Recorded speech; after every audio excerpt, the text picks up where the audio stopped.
Je me rappelle avoir autrefois en Bavière, à la porte d'un bourg que baigne une rivière, rencontré sur ma route un chanteur ambulant qui suivait l'eau d'un pas mélancolique et lent. Il portait sur l'épaule une harpe éternie, dont chacun de ses pas tirait une harmonie. Il était maigre et pâle, il avait de grands yeux. Ses cheveux sur son cou tombaient longs et soyeux.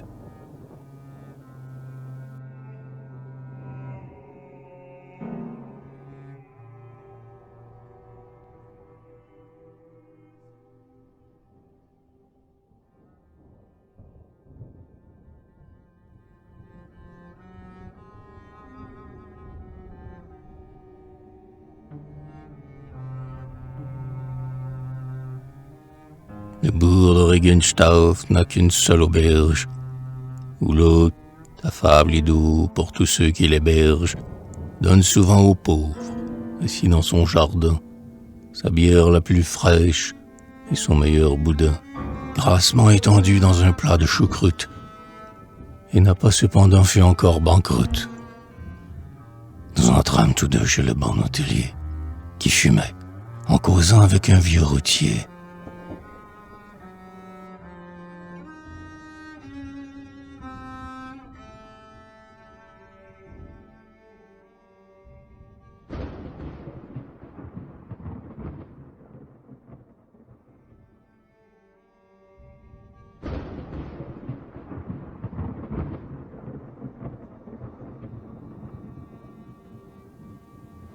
Près des murs tapissés de guirlandes de lierre, quelques lourds paysans buvaient leur broc de bière.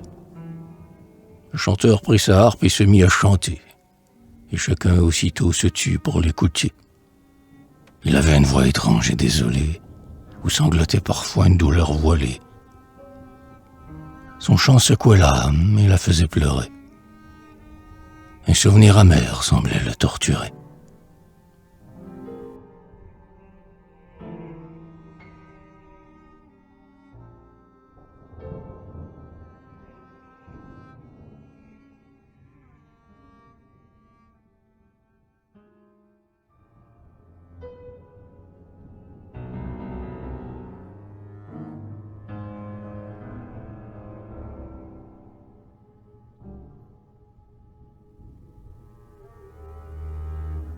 Les nuages du soir empourpraient les croisées. Sur les flancs onduleux des montagnes boisées, les troupeaux répandaient dans un écho lointain le murmure assourdi de leurs cloches d'étain. Sur les fronts absorbés des buveurs taciturnes s'étendaient lentement les ténèbres nocturnes. Et du chanteur debout près des murs assombris, le front se détachait, pâle, sur les lambris.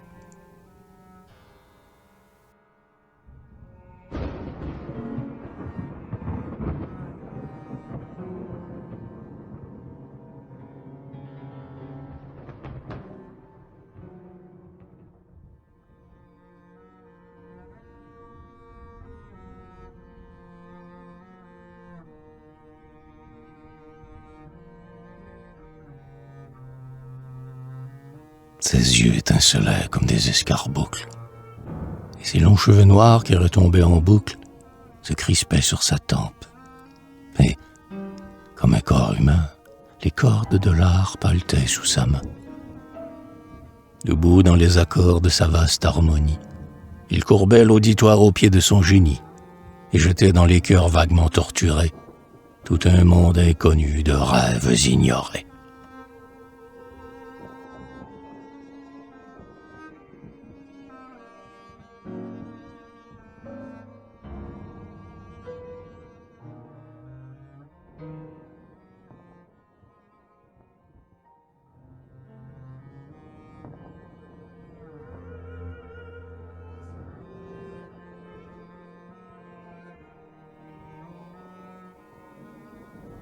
J'écoutais, éperdu, comme on écoute en rêve, cette voix qui pleurait une douleur sans trêve. Et je croyais ouïr, sous le ciel indenté, sangloter dans la nuit la vieille humanité. Il se tut, et, mettant sa harpe en bandoulière, il s'en vint recueillir l'obole hospitalière, que les bons Allemands, comme aux âges anciens, ne refusent jamais aux pauvres musiciens.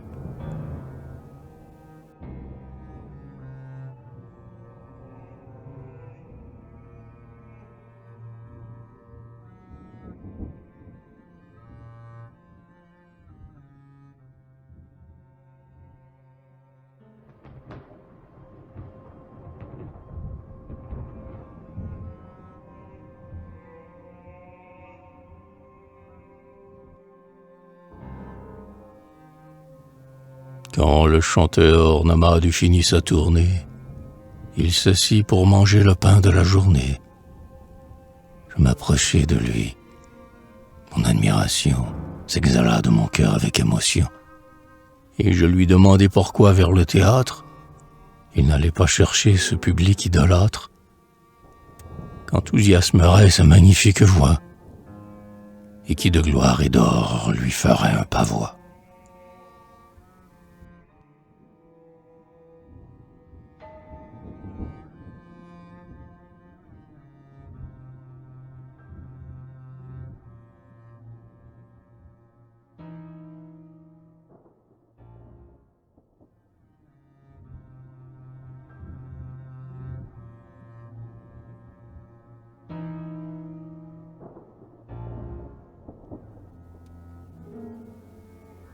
Un sourire poignant crispa sa lèvre pâle. Son grand front se marbra d'une teinte d'opale.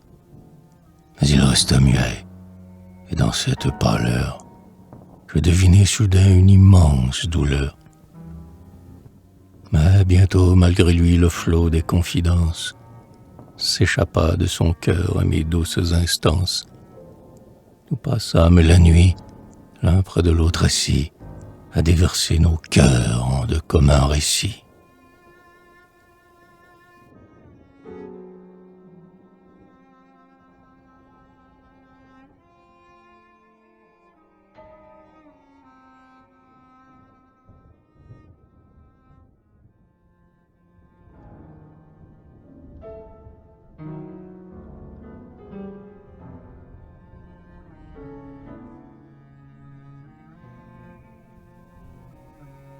Et il s'appelait Hanswald, allemand de naissance. Il avait à 20 ans, riche d'insouciance, quitté le sol natal pour venir à Paris. Son rêve avait foulé bien des sentiers fleuris, en logeant sans pâlir dans sa mansarde triste, la misère et la faim, ces douceurs de l'artiste.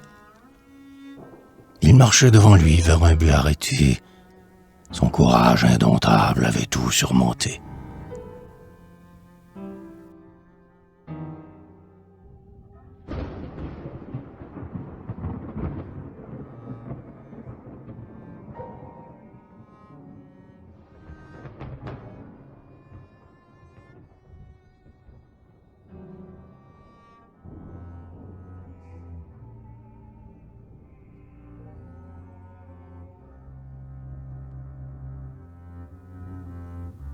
La renommée, enfin, si longtemps poursuivie, commençait vaguement à colorer sa vie. Le soleil de l'espoir embrasait sa prison. La gloire se levait à son morne horizon. Son âme rajeunie aspirait enivrée cet air pur qui calmait sa jeunesse navrée. Et tout un avenir, vaste et resplendissant, déroulait à ses yeux son monde efflorescent.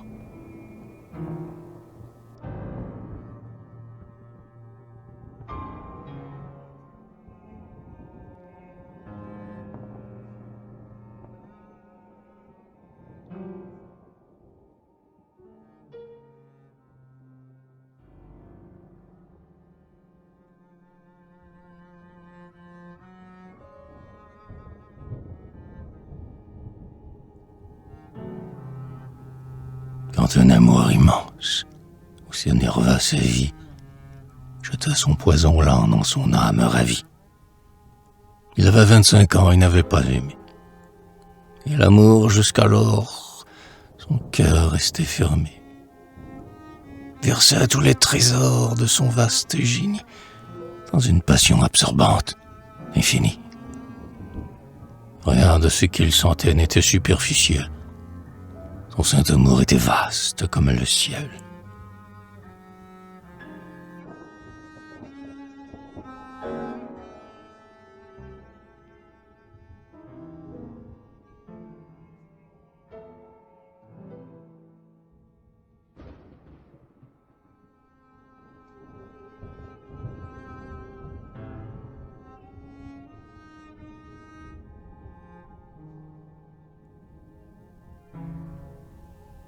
La femme qu'il aimait s'appelait Alouette. Elle faisait des vers et se croyait poète. Mais quand Dieu la fit naître, il oublia le cœur. Hanswald ne recueillit qu'un sourire moqueur. Elle ne comprit pas cet amour saint et vaste, puissant comme la mort dans les cœurs qu'il dévaste. Elle jeta comme un vêtement usé, après qu'elle s'en fut quelque temps amusée.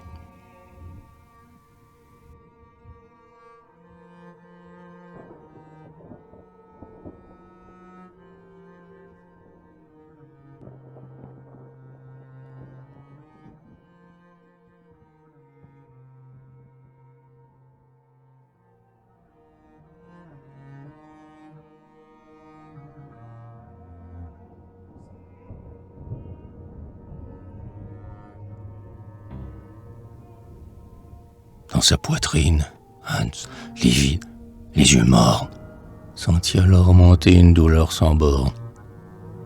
Et il voulut mourir. Il partit un matin, disant qu'il s'en allait vers un pays lointain. Il cacha sa douleur. Des larmes incisives, sans monter à ses yeux, coulèrent corrosives dans l'abîme profond de son cœur déchiré. Mais nul ne s'aperçut que l'artiste eût pleuré.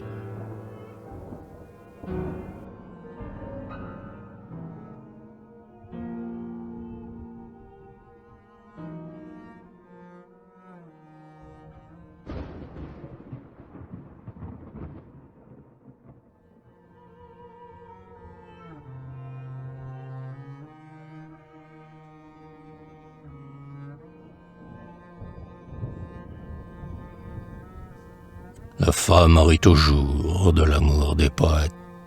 Elle ne comprend pas ces âmes inquiètes que torture la soif d'un baiser infini qui ne descend jamais sur leur fronde bannie. Leur amour est trop grand. Il passe, solitaire, comme un prince exilé dans sa grandeur austère. Le poète toujours monte seul au trépas. On l'admire parfois, mais on ne l'aime pas.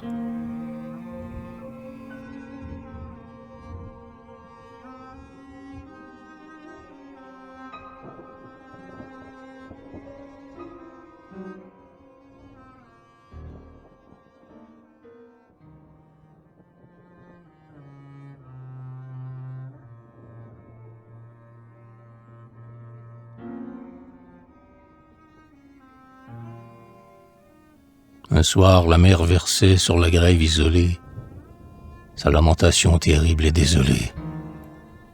Les vagues se tordaient sous l'ouragan lointain. Quelques esquifs fuyaient sous le vent incertain. Et la lune couvrait les grèves nuageuses que battaient lourdement les vagues voyageuses. D'un long drap de rayons comme des cercueils immobiles gisaient les flancs noirs des écueils.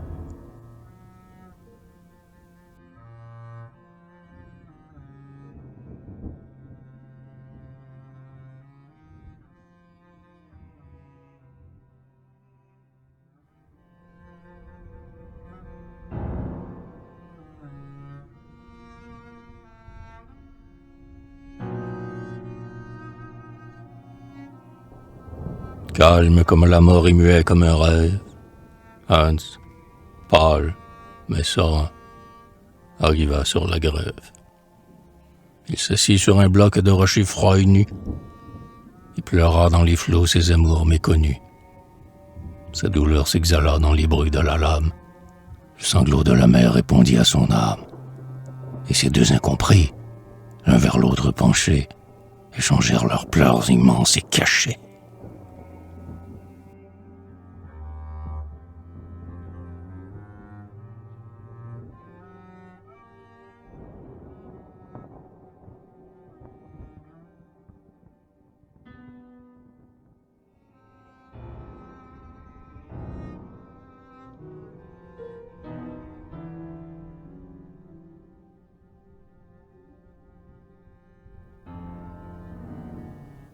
Hans Wald voulait mourir quand la vague apaisée, au soleil du matin, se déroule irisé, car l'artiste voulait s'en retourner à Dieu, le front dans la lumière et l'œil dans le ciel bleu. Dans le miroir du rêve, il fit monter sa vie, ses enivrants espoirs, la gloire poursuivie, puis le but entrevu que des rebelles à mort, et selon souvenir n'avait pas un remords.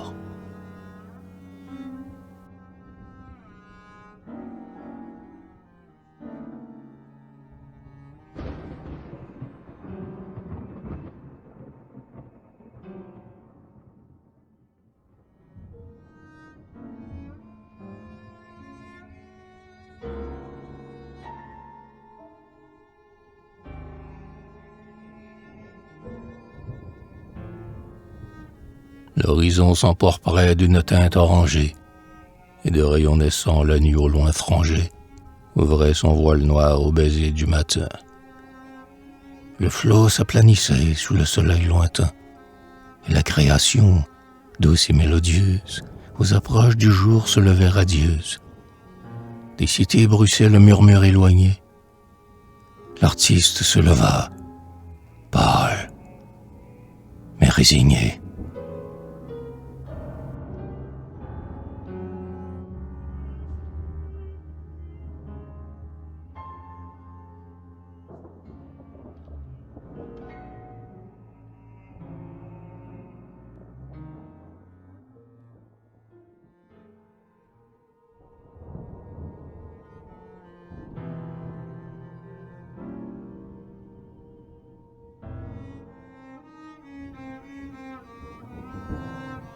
Il n'avait pas voulu de cette mort hideuse, par la morne asphyxie ou la scène bourbeuse.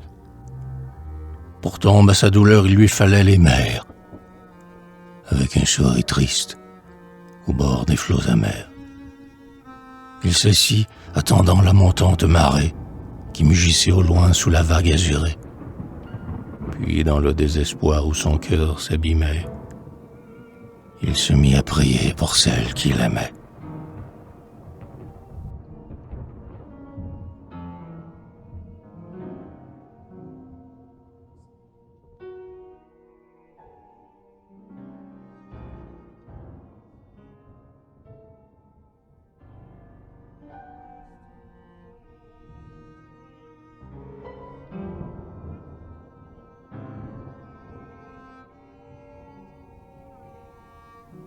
À ce moment suprême, au bord des grands de l'homme, le soleil se leva comme un monde de flammes, et la nature entière, à genoux devant Dieu, chanta l'hymne du jour vers l'Orient en feu.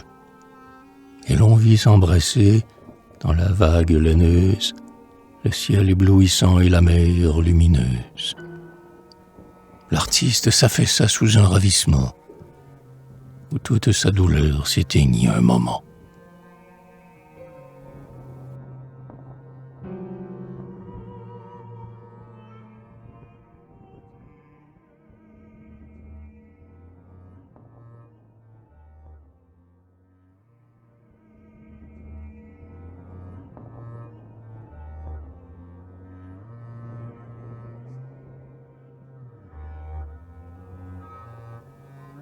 Dans ce baiser divin de la terre et la nue, sa grande âme cueillit une extase inconnue. Quand le flot qui montait à ses pieds vint courir, il ne se trouva plus la force de mourir. Il s'enfuit, et debout sur la vague impuissante, il contempla longtemps la mer resplendissante. Puis en face du ciel et de l'immensité, la fièvre s'apaisa dans son cœur agité.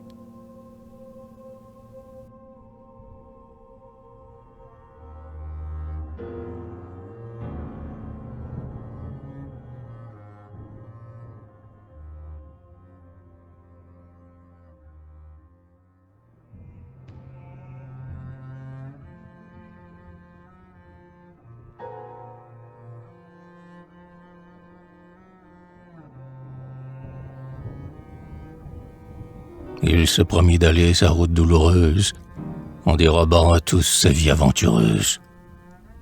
Il se tut devant l'homme et pleura devant Dieu. Mais il dit à la gloire un invincible adieu, car sa main ne voulait cueillir la renommée que pour l'épanouir sur une femme aimée. Et pour cicatriser son cœur sanguinolent, il se mit à courir en chanteur ambulant.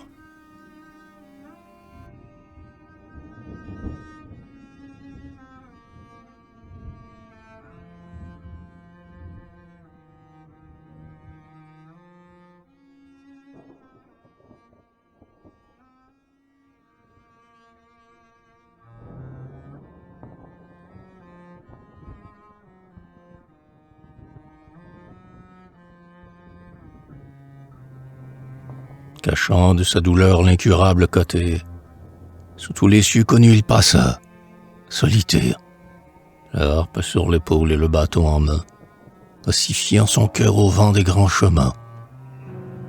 Mais il aimait toujours.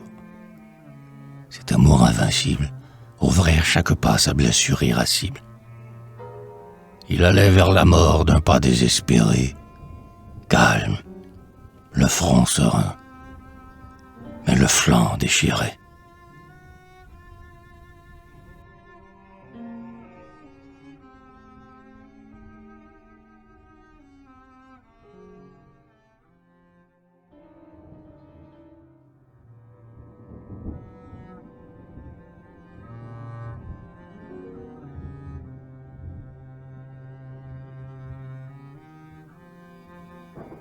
Il se tut. Il pleurait et nous nous embrassâmes. Une même souffrance étreignait nos deux âmes, mais la mienne déjà commençait à guérir. Tandis que lui, brisé, se penchait pour mourir. Je n'osais pas chercher par des paroles vaines à verser de l'espoir le baume dans ses veines.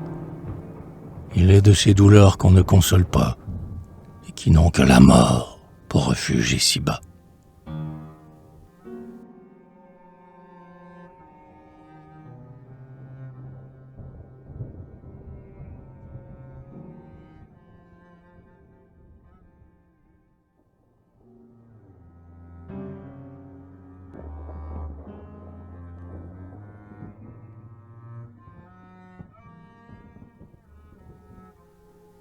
Nous partîmes tous deux le lendemain pour Vienne.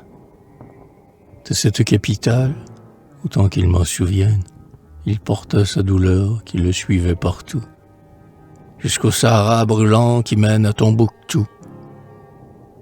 Je ne l'ai pas le revu. Le cœur de son cadavre, au pays de la mort, aura trouvé son havre. Il l'aura déposé dans ses bras attendus, son grand cœur solitaire et ses 20 ans perdus.